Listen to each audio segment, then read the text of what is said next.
y'all, it's Michael. Okay, so this is gonna be part 3 of my Women's Prize 2019 series video. So I kind of made a little boo-boo, made a little mistake, but currently right now I am reading Praise Song for the Butterflies. I'm actually about to be done with it. I'm actually past I have less than 100 pages left to go. I realized these videos I edit as I actually film the video. So as soon as I finish filming this little clip, I go to my computer and I edit it right there and then, just so I can it goes and plus I'm reading other books, so I kind of low-key forgot to do an introduction video and then the middle halfway point. So this is what you're getting. I am going to mention also that I will not finish these books by the time the shortlist is announced. So we're gonna see. We're gonna play this by ear, but we'll see how this goes. This is me basically recording. So far with Praise Song and the Butterfly, I am liking it. And the thing though is it's really fast paced, incredibly, it's fast, really fast.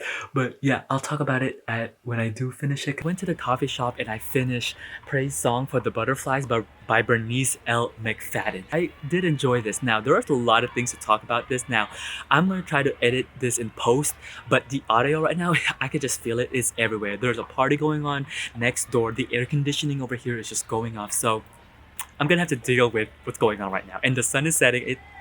It's a lot, okay, but I'm just letting y'all know. This story follows Abiyo, who is from the country of Ukembi. I hope I'm pronouncing that right. I went into this not knowing a lot, and so it really did surprise me of the events that follow, because it was kind of shocking. We follow Abiyo's family, and essentially all of these good things start happening for her dad. But then as soon as a certain event happens, it starts going down. All these misfortunes start happening within their family's life. Basically, he kidnaps Abiyo and forces her into basically sacrifices Abiyo to the gods so he can turn his misfortunes around. And the story basically goes from there as we see what the fallout is and all the secrets within the family that happens. Now, first off, in the back of here, this says, in the tradition of Chris Cleve's Little Bee. Now, so personally, I was hesitant on starting this when I saw the back. I was like, ooh, Little Bee.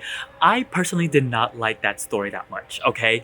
So I was kind of hesitant on reading this, but as soon as I was finished, I was like, oh, I really liked it. And the main reason why is because something about Little Bee, I don't know what it is, when I read it, something about it didn't feel authentic, or not authentic, but something about it didn't feel that grasp of reality, or something that brings it down to earth for me. I felt like this story did the story better. What that this book covers is about slavery and modern slavery. I really enjoyed the fast pace of it because it moved I was like, whoa, this is going so fast. And I felt that was also a detriment because it moved too fast. There are moments in this story where I kind of wanted more, and it didn't make me feel satisfied. And I say this because there are characters introduced, and within a page, they're just it's just done. The side story of them is done. And especially, I just wanted more, and I felt like the story could have expanded more, maybe even 100 pages more. I would have been into it. It moved so fast that I didn't grasp a lot of the side characters because I wanted more of them. I really did enjoy the relationships between all the main characters like Abiyo and Seraphine. And you know what? I really did enjoy the writing style. Oh, look. Oh, wait, y'all. Look. There's a ladybug. Y'all see it? Hold on. Y'all see it? You see it? Look. This is the second video I've done where a ladybug just lands somewhere within my video setup. For me, this isn't at the top of the list to win the Women's Prize. I still have the other novels to read, obviously, of course. But for me right now, this would be maybe where would I land it? Because there's a lot on that list, but I would say this falls in the middle for me anyways. I also did like all the symbolisms, moments where these meanings of the butterflies and whatnot has this magical essence to it that I was like, oh, that I really did like. And the people here spoke in a way that I was like, oh, I could see people speaking this way, and I really did like it. I just wish that it took its time more and like slowed down a bit and expanded during those moments where I was like, oh, I really wanted more to know more about these characters and whatnot. While I was in the coffee shop, I finished Prey's Song for the Butterfly and I was like, you know, I'm gonna keep going. So I started on The Silence of the Girls by Pat Barker. Now I'm actually on I'm on page 51 of this, so this is gonna be like for real my first impression.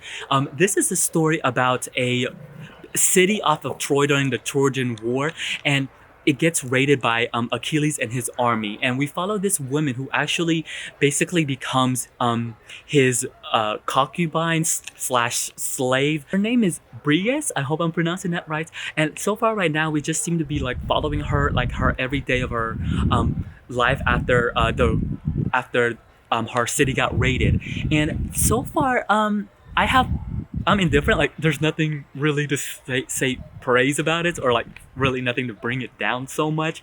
Now, in compare it to like, it's so easy to compare this to Circe, which I just finished reading, because it's written very differently. As where Circe was written by in a way like it felt very like mythology, like as if somebody was it was like part of Greek mythology, like it could smoothly go into that realm. This is written, for me anyways, it feels as though it's written more between like Greek mythology style of writing to like modern time. Because especially the dialogue so far right now, the dialogue feels very modern. It doesn't have this essence like, for me anyways, it doesn't have this essence of how like what I perceive how people spoke back then, like in this, you know what I'm saying, like this way of like speaking.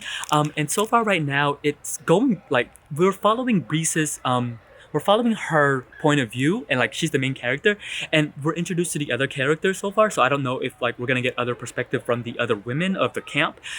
So we'll see how that goes. In the same vein as Circe, it is always intriguing seeing like a different perspective, especially from like something such as a major event like you know, like things with the Odyssey, the Trojan War type of thing. So I'm really interested to see Barker is going to be able to do with Achilles. So we'll see how that goes. So I'm at part 3 now of the book. I'm on page 201, so I have roughly about under 100 pages left. Okay, so a lot of things is going on so far right now. First off, yesterday the announcement for the shortlist was just announced, and this is on it. I'll talk more about that in the next clip, where I'll give you guys my thoughts so I can process it and whatnot. But I'm a little bit disappointed in the shortlist because I was just like, okay. But this right here, I don't like this. I'm not liking this at all. It's just a big sigh. Like, I knew I wasn't liking this, where it's taking me longer than usual, and I am one of those people, I try not to DNF, but yeah, so far it's just meh. Like, I have like there's really nothing wow about it, but for me it's not even in the middle so far right now. First off, the title is a little bit misleading because I thought it was going to be multiple girls. It's plural right here on the title. After I found out, I was like, oh, I thought it's not multiple perspectives. I was like, oh, okay. But then come to find out, this seems like more about Achilles than Bernice. Like, I was like, that's strange. So far, like, nothing about it is just striking out for me. And also, one thing that is a little bit off-putting for me personally, this is like a personal thing, it's very modern. I finished The Silence of the Girls by Pat Barker at the coffee shop, so I thought I would let y'all know my final thoughts about it. I didn't like this. I really didn't like this. Well, first off, as I mentioned in the previous clip, this really isn't about any of the women, in my opinion. It feels like it's really about Achilles, it threw me off because I was like, the synopsis in the front, yeah, it's misleading. I felt like I was misled, and I was like, oh gosh. And the climax to this, like when we reach the point of like, you know, what's gonna happen with Achilles, because this book made me realize I need to reread, along with Circe also, to reread the Odyssey and the Iliad, because it's been a few years since I read those, and those books, especially this one, made me really want to read the Iliad. But so the conclusion of this, when we reach that climax of the situation with Achilles, I don't want to give too much away in case you haven't read the Iliad, I guess, or I don't know that much about it. But the thing is, it felt also was like, I felt really underwhelmed, like incredibly underwhelmed when that part came on. I was like, as a reader, I felt gypped. I was like, it's kind of like it's very well known, so I could see where Barker didn't really take a long time with that situation because it's just like you already know it type of thing. But it's just like the lead up to it. For me as the reader, I thought it was going to that point, and also I felt as the reader, the ending really was like just a slap in my face. And I say that because going into this, I thought it was about to be the women of the stories that we don't know about. So when this started off about Breeze's, I was like, oh, okay, so we're seeing her point of view, and I'm seeing it, and I was like, okay, I can get along with this. But then we didn't get the other stories from the other women of like who were turned into slaves and who were captured, and all the horrible things that happened to them. And I was like, okay, I guess we're just following Breeze's. And because there are moments in here when I was like, oh, this is actually like intriguing, where she's with the other women who also are in similar situations with her, and in that situation she's like talking with them, seeing their point of view, and I was like, oh, okay, I can see that. But then when it switches, there's this gear that happens, and it feels as though for me it's really about Achilles. I felt as though I knew more about Achilles than Breeze's. Like, I felt like she as a character just was, it didn't work for me. And then as I mentioned at the end, oh my, I felt like it was a slap to my face, like me as the reader, because there is a moment in the end, I don't think this is a spoiler, but it doesn't matter. Is where it's a recount of the other women and what happened to them after the aftermath of Achilles. And I was just like, but why? And for me, the whole time, I kept thinking of that meme. And one of the best moments of Love It Hip Hop was when Cardi B was talking to Peter, and she was just like, what was the reason? What was the reason? And I felt as though when I reached the end of this, that's the whole thing that I was thinking for me as myself as the reader. I was like, what was the reason? Why are you... Why is Ms. Barker telling us all of these things that happened to these women? Not Breeze's, like, why is Breeze telling us about the situation, what happened with all these other women, when the previous other chapters, we didn't get their backstories? Like, I know more about Achilles than the women who are supposed to be, like, I thought was the main focus of this. But then I was like, if I wanted to know more about Achilles, I would just read the Iliad. Or even about Odysseus, I was just like, I just read the Odyssey. It was really disappointing for me. Yeah, I really didn't like it. The writing of this, that I really, it threw me off a little bit, and I personally didn't really enjoy it, was their dialect. As I mentioned, as I was getting through the halfway point, for me it just never it never landed for me. Because the language and the dialect seemed so modern. It seemed, for me anyways, it seemed too modern, especially now. I'm not like, I don't know anything about language, as you can tell. Like, English is, I speak English, and it's not the best in my opinion. But for me, it threw me off because it felt too modern for that time period, and it didn't have this.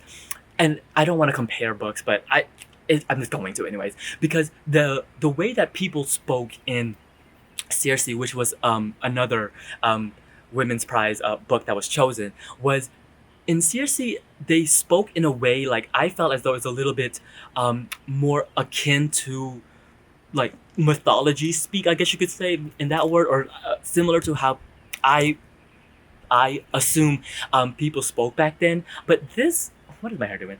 But this was just, I don't know, the language for me and the dialect just it personally did not work. And it really kept throwing me off. I was like, I don't know, it just didn't jive with me in general. And the writing overall was just like, I was like, okay, yeah, I really didn't like this. All right, at the end of these, I usually let y'all know the next book that I'm going to read. So the shortlist, I'm gonna take this time to talk about the shortlist and whatnot, and my moves going forward. So I think I'm burnt out right now, especially reading from the women's long list. And the shortlist was just announced, and I already had plans to read like mainly majority of the long list, and so I reserved like a couple of books from the library. So like I reserved Normal People by Sally Rooney from the library, thinking it was like gonna be on the short list, or like at least me attempting to read the long list. But this wasn't actually on the short list. So I don't know, I guess that you could say I'm feeling a little bit underwhelmed long list. But there are some exceptionally great books. Especially if you've been watching these previous videos, then you know like there are some books on that long list that I really did enjoy. I have thoughts, so I wrote it down in my journal.